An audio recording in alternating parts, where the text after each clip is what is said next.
Hi friends, എല്ലാവർക്കും online ക്ലാസ്സിലേക്ക് സ്വാഗതം. ഇന്ന് നമ്മൾ ഡിസ്കസ് ചെയ്യുന്നത് 6ാം ക്ലാസ്സിലെ മാത്സിലെ മൂന്നാമത്തെ ചാപ്റ്ററാണ്. മൂന്നാമത്തെ ചാപ്റ്ററിൻ്റെ പേരാണ് ഭിന്നസംഖ്യകൾ, ഫ്രാക്ഷൻസ്. ഇതിൻ്റെ പേജ് 29 പ്രോബ്ലംസ് 3 പ്രോബ്ലംസ് നമ്മൾ ഡിസ്കസ് ചെയ്തു. അതിൻ്റെ ലിങ്ക് ഡിസ്ക്രിപ്ഷൻ ബോക്സിൽ കൊടുക്കാം. ഇനി നമ്മൾ ഇന്ന് ഡിസ്കസ് ചെയ്യുന്നത് പേജ് 30 5 പ്രോബ്ലംസ് ആണ്. അപ്പോൾ നമുക്ക് പ്രോബ്ലംസിലേക്ക് പോകാം. ആദ്യത്തെ ചോദ്യം ഇതാണ്: 9 ലിറ്റർ പാൽ 4 കുട്ടികൾക്ക് തുല്യമായി വീതിച്ചു. ഒരു കുട്ടിക്ക് എത്ര ലിറ്റർ പാൽ കിട്ടും? 3 പേർക്കാണ് തുല്യമായി വീതിക്കുന്നതെങ്കിലോ? 9 liters of milk is equally shared by 4 kids. How much does each get? What if were shared by 3? Okay, നമുക്കിതൊന്ന് ചെയ്ത് നോക്കാം. ആകെ പാലിൻ്റെ അളവ് 9. ആകെ പാലിൻ്റെ അളവ് എത്രയാണ്? 9 ലിറ്റർ ആണ്. ആകെ പാലിൻ്റെ അളവ് 9 ലിറ്റർ ആണ്. ഓക്കെ, ആകെ പാലിൻ്റെ അളവ് 9 litre. Quantity of milk 9 litre. ഇനി നമ്പർ ഓഫ് ചിൽഡ്രൻ, കുട്ടികളുടെ എണ്ണം 9 ലിറ്റർ മിൽക്കാണുള്ളത്. നമുക്ക് എത്ര കുട്ടികളാണ് ഉള്ളത്? 4 ചിൽഡ്രൻ. നമ്പർ ഓഫ് ചിൽഡ്രൻ 4, കുട്ടികളുടെ എണ്ണം 4. ഇനി നമുക്ക് കാണേണ്ടത് quantity of milk each get, ഓരോ കുട്ടിക്കും കിട്ടുന്ന പാൽ. അപ്പോൾ 9 ലിറ്റർ പാലുണ്ട്, 4 കുട്ടികളും ഉണ്ട്. അപ്പൊ നമുക്ക് 9 ഡിവൈഡഡ് ബൈ 4, 9 ഹരിക്കണം 4 എന്നേ ചെയ്യാം. 9/4, 9 ഹരിക്കണം 4, 9ൽ 2 4 എത്ര പ്രാവശ്യം പോവും? 9 4 2 ടൈംസ് ആണ്. ഓക്കെ, അപ്പൊ നമ്മളിവിടെ 8 എഴുതി. 9 8 മൈനസ് ചെയ്തപ്പോൾ 1. അപ്പൊ നമുക്കിവിടെ എന്ത് എഴുതാം? Answer 2,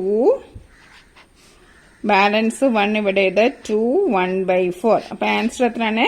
2 1/4 litre. ഇനി ഇത് നമുക്ക് വേറൊരു വഴി എഴുതാം. എങ്ങനെ? 9 ലിറ്റർ ആണല്ലോ ഉള്ളത്. 8 ലിറ്റർ 4 പേർക്ക് വേണ്ടി വീതിച്ചാൽ എത്ര ആയിരിക്കും? 2 ലിറ്റർ കിട്ടും. പിന്നെ ബാലൻസ് ഉള്ളത് എത്രയാണ്? 1 ലിറ്റർ ആണ്. 1 ലിറ്റർ 4 പേർക്ക് വേണ്ടി വീതിച്ചാൽ എത്രയാണ്? കാ ഭാഗം 4ൽ 1. ഇങ്ങനെയും ചെയ്യാം, ഇങ്ങനെയും ചെയ്യാം. അപ്പൊ 2 മെത്തേഡ് ഉണ്ട്. ഒന്നാമത് നമുക്ക് എന്ത് ചെയ്യാം? 9 ലിറ്ററിൽ 8 ലിറ്റർ എടുക്കുക. 8 ലിറ്റർ 4 പേർക്ക് വീതിച്ചാൽ 2 ലിറ്റർ കിട്ടും. അപ്പം ബാലൻസ് ഉള്ള 1 ലിറ്റർ 4 പേർക്ക് വീതിച്ചാൽ നമുക്കറിയാം 4ൽ 1 അങ്ങനെയും നമുക്ക് ചെയ്യാം. 2.25 ലിറ്റർ കിട്ടും. ഓക്കെ, ഇനി അടുത്ത അതിന്റെ ചോദ്യം രണ്ടാമത്. ഇനി 3 പേർക്കായി വീതിച്ചാൽ ഒരു കുട്ടിക്ക് കിട്ടുന്ന പാലിന്റെ അളവ്, quantity of milk each get. അപ്പൊ 3 പേർക്ക് എന്ന് വെച്ചാൽ 9 ലിറ്റർ പാലാണ്. 3 പേർക്ക് നമ്മൾ വീതിക്കുക എങ്ങനെ കണ്ടുപിടിക്കാം? 9 ഡിവൈഡഡ് ബൈ 3, 9 ഹരിക്കണം 3. അത് നമുക്കറിയാം. 9 3 ഡിവൈഡ് ചെയ്താൽ 3 ആണ് കിട്ടുക. അപ്പൊ 3 ലിറ്റർ. അപ്പൊ 3 പേർക്കായിട്ട് നമ്മൾ ഡിവൈഡ് ചെയ്താൽ നമുക്ക് 3 ലിറ്റർ ആണ് കിട്ടുക. അതേപോലെ 4 പേർക്കായിട്ട് ഡിവൈഡ് ചെയ്താൽ 2 1/4 2 1/4 ലിറ്റർ ആണ് കിട്ടുക. ഓക്കെ, ഇതൊന്ന് മനസ്സിലായല്ലോ. ഇനി നമുക്ക് നെക്സ്റ്റ് പ്രോബ്ലം നോക്കാം. 6 kilogram of rice is packed into 4 identical bags. How much rice is in each bag? What if it were packed into 2 bags? 6 kilogram അരി ഒരുപോലെയുള്ള 4 സഞ്ചികളിലാക്കിയാൽ ഓരോ സഞ്ചിയിലും എത്ര കിലോഗ്രാം അരിയുണ്ട്?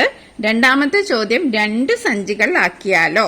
നമുക്ക് രണ്ടാമത്തെ ചോദ്യം ഒന്ന് ചെയ്തു നോക്കാം. അരിയുടെ അളവ് 6 kilogram, 6 kilogram. Quantity of rice 6 kilogram. Total bags, സഞ്ചികളുടെ എണ്ണം എത്രയാണ്? ആകെയുള്ള സഞ്ചികളുടെ എണ്ണം 4 എണ്ണമാണ്. അപ്പോൾ 6 കിലോ അരിയും 4 ബാഗും ആണ് ഉള്ളത്. ഇനി quantity of rice in each bag, ഓരോ സഞ്ചിയിലെയും അരിയുടെ അളവ്. അപ്പോൾ 6 ബാഗാണല്ലോ ഉള്ളത്. 6 കിലോ അരിയാണല്ലോ ഉള്ളത്. 4 സഞ്ചികളും ആണുള്ളത്. അപ്പൊ നമ്മൾ എന്ത് ചെയ്യണം? 6 ഡിവൈഡഡ് ബൈ 4. അപ്പോൾ 6നെ നമ്മൾ 4 കൊണ്ട് ഡിവൈഡ് ചെയ്യുക. 6ൽ 4 ഒരൊറ്റ പ്രാവശ്യമുള്ളൂ പോവുക. അപ്പൊ നമ്മൾ 4 ഇവിടെ എഴുതി. ബാലൻസ് എത്രയാണ്? 2. ഇത് നമ്മൾ എങ്ങനെ എഴുതും? നമ്മള് ആൻസർ 1 ഇവിടെ എഴുതും. ഇതിന്റെ 4 ഇവിടെ എഴുതി. റിമൈൻഡർ 2. അപ്പൊ 1 2/4. അപ്പൊ 1 2/4 എന്ന് പറഞ്ഞിട്ടുണ്ടെങ്കിൽ ഒന്നുകൂടി നമുക്ക് ചെറുതാക്കാം അല്ലെ? 2/4 ഒന്നും കൂടി നമുക്ക് സിംപ്ലിഫൈ ചെയ്യാം. എന്താക്കാം? 1 1/2 എന്ന് എഴുതാം. ഓക്കെ, അപ്പൊ നമ്മുടെ ആൻസർ എത്രയാണ്? 1 1/2. ഇനി നമുക്ക് ഇത് വേറൊരു രീതിയിൽ ചെയ്യാം. എങ്ങനെയാണ്? 6 കിലോഗ്രാം ആണ് ഉള്ളത്, 4 ബാഗും ആണുള്ളത്. അപ്പൊ 4 കിലോഗ്രാം നമ്മൾ ഓരോരുത്തർക്ക് വെച്ചു കൊടുത്തു. നാല് പേർക്ക് 4 സഞ്ചിയിൽ ഓരോ കിലോഗ്രാം വെച്ച് കൊടുത്തു. പിന്നെ ബാലൻസ് എത്രയാണ്? അങ്ങനെ 4 പേർക്ക് നമ്മൾ ഓരോ കിലോ വെച്ച് 4 ബാഗിലും കൊടുത്തു. പിന്നെ ബാലൻസ് ഉള്ളത് 2 കിലോഗ്രാം ആണ്. അത് നമ്മൾ വീതിച്ചാൽ ഓരോരുത്തർക്കും എത്ര കിട്ടും? 1/2 കിലോഗ്രാം കിട്ടും. അതായത് 500 ഗ്രാം. 1/2. ഇങ്ങനെയും നമുക്ക് ചെയ്യാം, ഇങ്ങനെയും ചെയ്യാം. ഇനി അതിന്റെ തന്നെ രണ്ടാമത്തെ ചോദ്യം ഉണ്ട്. 2 സഞ്ചികളാക്കിയാൽ ഓരോ ബാഗിലെയും അരിയുടെ അളവ്. 2 സഞ്ചികളിലാക്കിയാൽ ഓരോ ബാഗിലെയും അരിയുടെ അളവ് എത്രയാണെന്ന് ചോദിച്ചിട്ടുണ്ട്. അപ്പോൾ നമുക്ക് എങ്ങനെ എഴുതാം? When 6 kilogram of rice is packed in 2 bags, quantity of rice in each bag. അപ്പോൾ 6 കിലോഗ്രാം അരി 2 ബാഗ് ആണുള്ളത്. അപ്പോൾ നമ്മൾ 6/2 ചെയ്യും. 6 ഡിവൈഡഡ് ബൈ 2 നമുക്കറിയാം 3 kg ആണ്, 3 കിലോഗ്രാം ആണ്. ഓക്കെ, അപ്പൊ രണ്ടാമത്തെ ആൻസർ എന്താണ്? 6 കിലോഗ്രാം നമ്മൾ 4 പേർക്ക് ഡിവൈഡ് ചെയ്താൽ നമുക്ക് 1/2 കിട്ടും. ഇനി 6 കിലോഗ്രാം അരി നമ്മൾ 2 പേർക്ക് 2 സഞ്ചിയിലാക്കി ഡിവൈഡ് ചെയ്താൽ നമുക്ക് 3 കിലോഗ്രാം കിട്ടും. ഇനി നമുക്ക് അടുത്ത ക്വസ്റ്റ്യൻ നോക്കാം. Next question, an 8 meter long string is cut into 3 equal parts. What is the length of each piece? രണ്ടാമത്തെ ചോദ്യം, what if it were cut into 6 equal parts? മലയാളത്തിലുള്ള ചോദ്യം വായിച്ചു നോക്കാം. 8 മീറ്റർ നീളമുള്ള ചരട് 3 സമഭാഗങ്ങളാക്കി ഒരു കഷ്ണത്തിന്റെ നീളം എത്രയാണ്? 6 സമഭാഗങ്ങളാക്കിയാലോ? അപ്പൊ 2 ചോദ്യങ്ങൾ ഉണ്ട്, നമുക്കൊന്ന് ചെയ്തു നോക്കാം. അപ്പോൾ ചരടിന്റെ നീളം എത്രയാണ്? 8 മീറ്റർ ആണ്. Length of string 8 metre. ഇനി 3 ഭാഗങ്ങളാക്കിയാൽ ഒരു കഷ്ണത്തിന്റെ നീളം ലെങ്ത് ഓഫ് 1 പീസ്. അപ്പോൾ 8 മീറ്ററിനെ നമ്മൾ 3 പീസ് ആക്കണം. അപ്പൊ 8 ഡിവൈഡഡ് ബൈ 3. 8 ഡിവൈഡഡ് ബൈ 3 എത്രയാണ്? 8.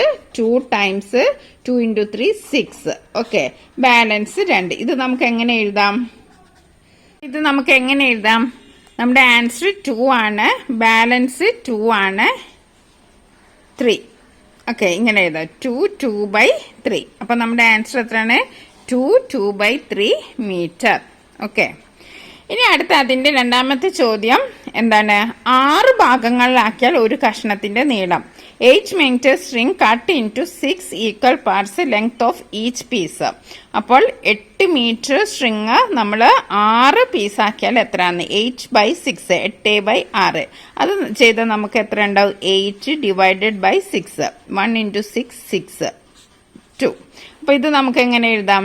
1 ഇവിടെ, അപ്പൊ നമ്മൾ 1 ഇവിടെ എഴുതി, ഈ 6 നമ്മൾ ഇവിടെ എഴുതി, ബാലൻസ് ഉള്ള 2 ഇവിടെ എഴുതി. ഇനി 2/6 എന്ന് പറയുമ്പോൾ ഇതിനൊന്നും കൂടി നമുക്കൊന്ന് സിംപ്ലിഫൈ ചെയ്തൂടെ? 2/6. 2ലും 6ലും കോമൺ ആയിട്ട് ഏതാണ്? 2 ആണുള്ളത്. അപ്പോൾ 1/3. അപ്പൊ നമുക്ക് എന്ത് എഴുതാം? 1/3 മീറ്റർ എന്ന് എഴുതാം. നെക്സ്റ്റ് നമ്മുടെ നാലാമത്തെ ചോദ്യമാണ്. A rectangle of area 7 square centimeter is cut into 3 equal rectangles. What is the area of each? രണ്ടാമത്തെ question, what if it were cut into 4? 7 ചതുരശ്ര മീറ്റർ പരപ്പളവുള്ള ഒരു ചതുരത്തിനെ ഒരേ വലിപ്പമുള്ള 3 ചതുരങ്ങളാക്കി മുറിച്ചു. ഒരു ചെറിയ ചതുരത്തിന്റെ പരപ്പളവ് എത്രയാ? 4 ചതുരങ്ങളായി മുറിച്ചാലോ? അപ്പോൾ വലിയ ചതുരത്തിന്റെ പരപ്പളവ് എത്രയാണ്? 7 square centimeter. Area of rectangle 7 square centimeter ആണ്. ഇനി 3 ചെറിയ ചതുരങ്ങളാക്കിയാൽ ഒന്നിന്റെ പരപ്പളവ്, length of area of rectangle. അപ്പോൾ 7 ആണ് പരപ്പളവ്. അത് 3 ചെറിയ വലിയ ചതുരത്തിന്റെ ഏരിയ 7 ആണ്. 3 ചെറിയ ചതുരങ്ങളാക്കിയാൽ ഒന്നിന്റെ പരപ്പളവാണ് ചോദിച്ചത്. അപ്പൊ നമ്മൾ എന്താ ചെയ്യേണ്ടത്? 7 ഡിവൈഡഡ് ബൈ 3. 7 ഹരിക്കണം 3. ഓക്കെ, അപ്പൊ 7ലും 3 2 ടൈംസ് ആണ്. അപ്പൊ ഇവിടെ 6 എന്ന് എഴുതാം. 7 - 6 ദാറ്റ് ഈസ് 1. ഇനി നമ്മൾ എങ്ങനെ എഴുതും? ഇത് ഇവിടെ എഴുതും, ഇത് ഇവിടെ എഴുതും. ഓക്കെ, റിമൈൻഡർ 1 ഇവിടെ എഴുതും. 2 1/3 ആണ് നമുക്ക് ആൻസർ കിട്ടിയത്. 2 1/3 സ്ക്വയർ സെന്റിമീറ്റർ. 2 1/3. ഇനി 4 ചതുരങ്ങളാക്കിയാൽ ഒന്നിന്റെ പരപ്പളവ്. If the rectangle cut into 4 area of each. അപ്പോൾ 7/4 7/4. 7/4 ചെയ്യുമ്പോൾ നമുക്ക് 7 ഡിവൈഡഡ് ബൈ 4. അപ്പൊ നമുക്ക് 1 to 4. ഓക്കെ, 7 - 4 ദാറ്റ് ഈസ് 3 അല്ലേ? അപ്പൊ നമുക്ക് ഇതെങ്ങനെ എഴുതാം? 1 ഇവിടുത്തെ 1 ഇവിടെ എഴുതണം, ബാലൻസ് ഇവിടെ എഴുതണം, പിന്നെ 4 ഇവിടെ എഴുതണം. അപ്പോൾ 1 3/4 സ്ക്വയർ സെന്റിമീറ്റർ. അപ്പോൾ നമ്മുടെ 4 ചതുരങ്ങളാക്കിയ ഒന്നിൻ്റെത് 1 3/4, അതേപോലെ 3 ചെറിയ ചതുരങ്ങളാക്കിയ 2 1/3 ആണ്. ഇനി നമുക്ക് അടുത്ത ചോദ്യം നോക്കാം. ഇനി നമുക്ക് 5ാമത്തെ ചോദ്യം നോക്കാം. 12 children are divided into 4 equal groups. How many children are there in each? 12 children are divided into 4 equal groups. How many children are there in each group? രണ്ടാമത്തെ question, what if they were divided into 3 groups? മലയാളത്തിലുള്ള ചോദ്യം നോക്കാം. 12 കുട്ടികളെ ഒരേ എണ്ണമുള്ള 4 സംഘങ്ങളാക്കി. ഒരു സംഘത്തിൽ എത്ര കുട്ടികൾ ഉണ്ടാകും? 3 സംഘങ്ങളാക്കിയാലോ? അപ്പൊ നമുക്ക് ഇതൊന്ന് ചെയ്തു നോക്കാം. ടോട്ടൽ ചിൽഡ്രൻ 12, കുട്ടികളുടെ എണ്ണം 12. നമ്പർ ഓഫ് ഗ്രൂപ്പ്സ് 4, ഗ്രൂപ്പുകളുടെ എണ്ണം എത്രയാണ്? 4. അപ്പോൾ ഓരോ സംഘത്തിലെ കുട്ടികൾ എത്രയായിരിക്കും? Number of children in each group simple ആണ്. 12 ഡിവൈഡഡ് ബൈ 4, 12 ഹരിക്കണം 4. 12 ഡിവൈഡഡ് ബൈ 4 എത്രയാണ്? നമുക്കറിയാലോ, 3. 12 ഡിവൈഡഡ് ബൈ 4 ദാറ്റ് ഈസ് 3. അപ്പോൾ നമ്മുടെ ആദ്യത്തെ എത്രയാണ്? 3 ഗ്രൂപ്പ്സ് ആണ്. ഇനി അടുത്ത ക്വസ്റ്റ്യൻ എന്താണ്? Second part. 12 children are divided into 3 groups each group. ഇനി 12 ചിൽഡ്രൻ 3 ഗ്രൂപ്പുകളായി. 12 കുട്ടികൾ 3 സംഘങ്ങളാക്കിയാൽ ഒരു സംഘത്തിലെ കുട്ടികളുടെ എണ്ണം. അത് കാണാൻ നമ്മൾ എന്താ ചെയ്യേണ്ടത്? 12 ഡിവൈഡഡ് ബൈ 3, 12 ഡിവൈഡഡ് ബൈ 3, 12 ഹരിക്കണം 3. അപ്പോൾ 12 ഹരിക്കണം 3 ചെയ്തത് എത്രയാണ്? 4. അപ്പോൾ നമ്മളിപ്പോൾ ചെയ്തത് പേജ് 30-ലെ 5 ചോദ്യങ്ങളാണ്. ഇനി